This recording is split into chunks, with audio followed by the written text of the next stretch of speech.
आणि जिजाऊच्या लेखीचा मानाचा मुजरा माती आणि माता फरक फक्त वेलांटीचा एक जन्म देते तर दुसरी कुशीत घेते अशा माती आणि मातेच्या पवित्र स्मृतीस अभिवादन करून आजच्या सहर्ष सोहळ्यात आयोजकांचं सहर्ष स्वागत करते शिवशंकर तो कैलासपती लंबोदर तो गणपती नतमस्तक मी त्यांच्या चरणी ज्यांनी केली स्वराज्य निर्मिती दैव माझा एकच तो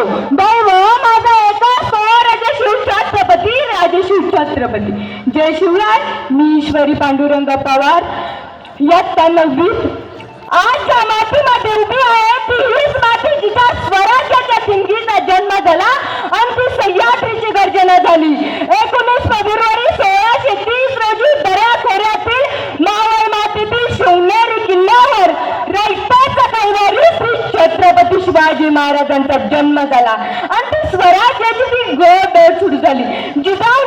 जिजाऊंच्या संस्कारांनी शिव घडले तर खरं पण सोबत तेच होते 18 पगड जातीच्या सह्याद्रीच्या कानाकोपऱ्यातील एक निष्ठावंत माऊली. पण आज 350 वर्षानंतरही या महाराष्ट्राच्या मातीला छत्रपती शिवरायांची गरज भासते ही खूप मोठी शोकांतिका. बांधवांनो आज वाटतं तर भल्या पाहता उतारा तर रायगडाच्या पायऱ्या चढाव्या या काळजातून या अंतकरणातून माझ्या राजाला साथ घालावी हात मारावी म्हणावं विचारावं राजा तुम्ही कशी पकडली एवढी बलाढ्य ढाल आणि तलवार. तुमचा माया मात्र चहाचे कपही उचलताना हात लटलट कापतायत राजा तुम्ही राज्याला स्वराज्याला बरवलेले होता पण तुमचा माया मात्र कसा 2-2 गर्लफ्रेंड मिरवतो आणि पाण्याची ताण मात्र बिअरवर मागवतोय.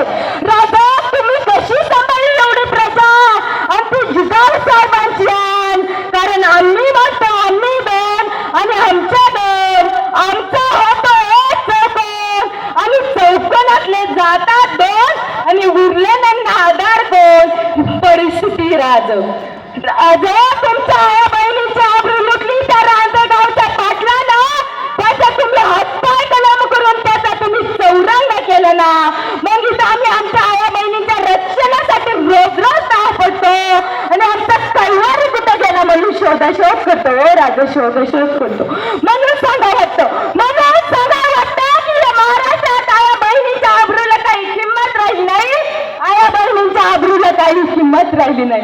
राजा एवढंच नाही हा शेतकरी या शेतकऱ्यांना आम्ही रोज फासावर पाहतो आणि तो फासावरही तारणारा तो शेतकरी तो जिजाऊचा शोभा शोधतो राजा जिजाऊचा शोभा शोधतो.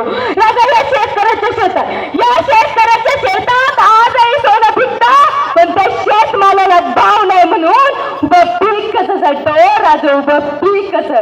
राजा आत्ताच 2-3 दिवसापूर्वीच उदाहरण हा आपला भारत तो अमेरिकेसोबत करार करतोय आणि अमेरिकेसोबत करार करून हा भारतीय माल हा आपल्या बाजारपेठेत येणार आहे. यामुळे काय होणार आहे तुम्हाला कोणला माहिती आहे कोणला जर हा भारतीय बाजारपेठेत हा माल आला तर आपल्या मालाला बिलकुल भाव राहणार नाही. जर आपला माल तिकडे पाठवायचा ठरला तर 18% GST आणि त्यांचा माल इकडे आणायचा ठरला तर 0% GST. असं का बरं मग या शेतकऱ्यांनी जगायचं की मरायचं या आत्ताच्या सरकाराचा हात कसल्या नाही. राजा एवढंच नाही आत्ताचा तुमचा मावळा तुमच्या रायगडाच्या भिंती बुरुज बघा काय हाल केले.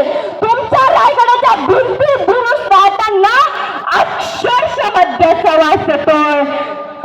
आत्ताचा मावळा काय म्हणतो पूर्वीच्या मावळ्याचं म्हणायचे लवकर सुटे तलवार सुटे पण भरतीचं नाही वाटे आणि आजचा मावळा म्हणतो उशिरा होते दारू का गिलास सुटे पर दारू नाही छुटे बाय दारू नाही छुटे.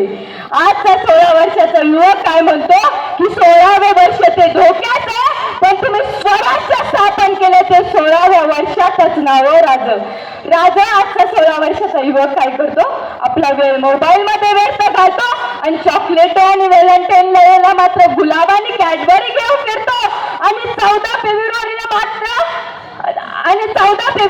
मात्र गुलाब घेऊन फिरतो आणि 19 फेब्रुवारी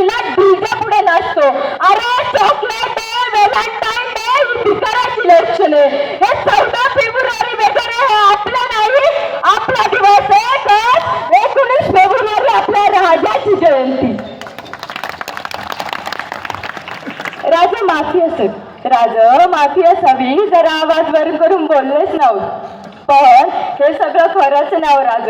राज तुमच्या आमच्यावर एवढे उपकार आहे की वर्षाचे 365 दिवस जरी तुमचा जन्मदिवस आम्ही साजरा केला ना तरी तुमच्या आमच्यावरील उपकार फिटणार नाही तो राज. राज सांगायला खूप वाईट वाटतंय, सांगायला खूप वाईट वाटतंय की तुमच्या जन्मदिवसाच्या दिवशी काही नराधमा डीजे लावून बाया नाचवतात. एवढंच नाही राज, खरं तर या नराधमाने तुमचा इतिहास कधी जाणलाय काय हो? तुमचा इतिहास जाणण्याची आणि जगण्याची ही आत्ताच्या पिढीला खूप गरज आहे राज, खूप गरज आहे. धन्यवाद.